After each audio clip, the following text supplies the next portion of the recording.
it's Jessie V. So this title is definitely very alarming, and yes, it was quite a scary experience for me as a child. No one ever wants to be locked in a basement. Basements are scary. Basements are where all of the ghosts and the monsters are. At least that is what I constantly thought as a child. It was just this dark and scary place that I rarely wanted to visit. So let me start from the beginning so you guys can get a little background information on my babysitter. When I was in grade 5, I moved to a new house. So I wasn't really familiar with the neighborhood or the people who lived there. My bus driver always dropped my sister and I off at a park around 3 p.m. after school, and it was about a 15-minute walk from our house. And because my parents didn't get home from work until around 5 p.m., they didn't want my sister and I walking 15 minutes home by ourselves, and I know a lot of kids do that nowadays. I feel like kids are getting more and more independent, but back then my mom was just super worried about us being alone. So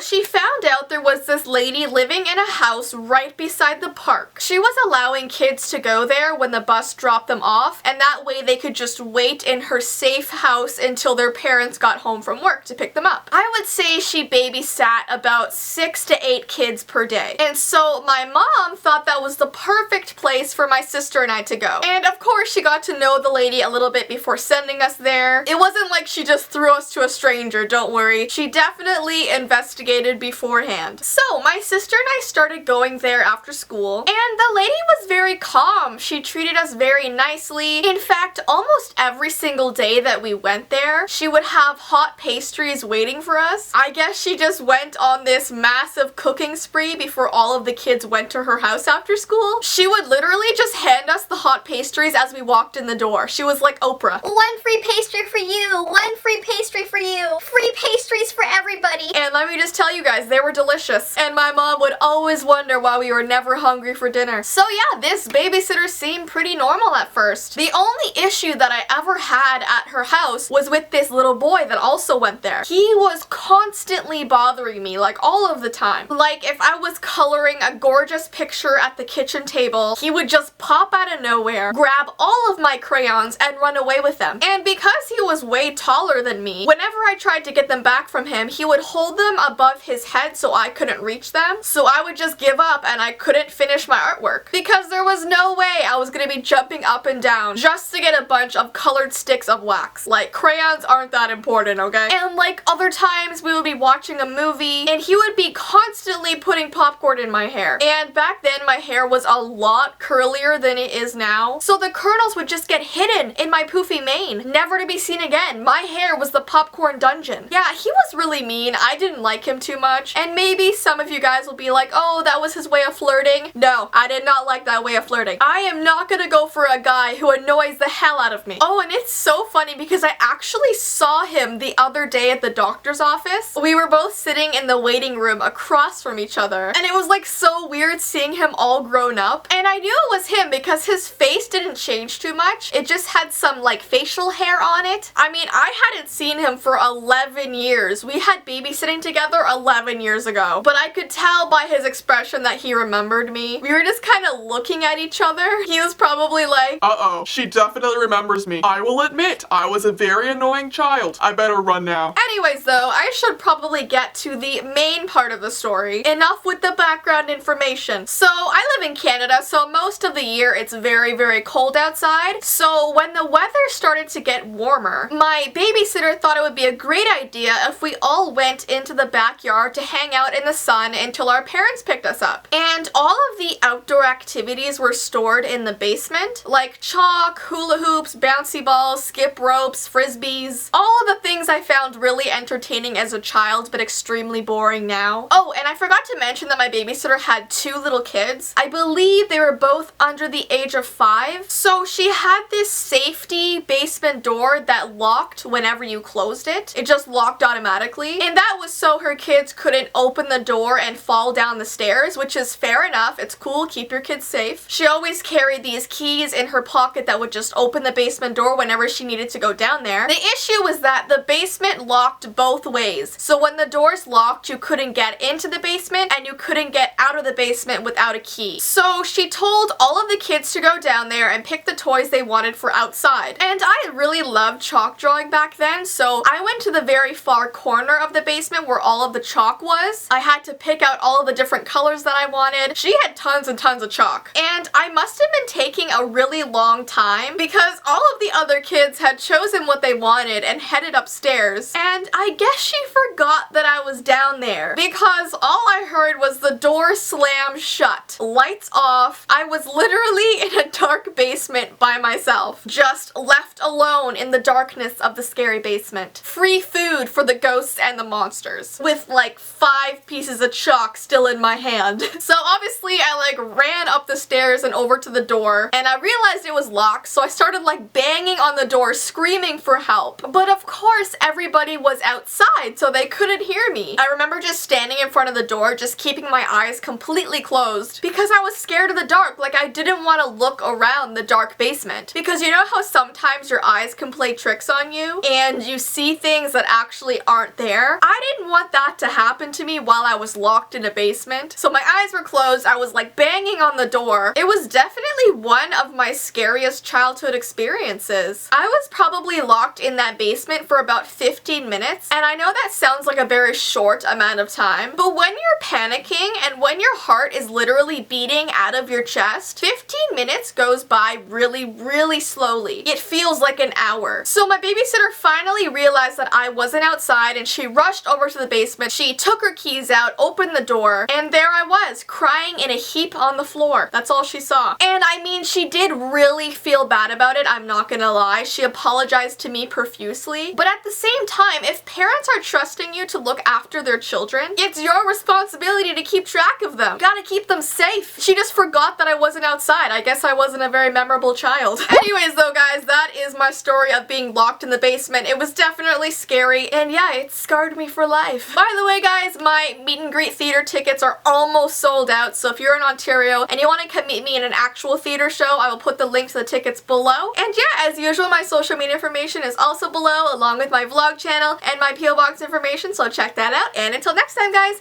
bye!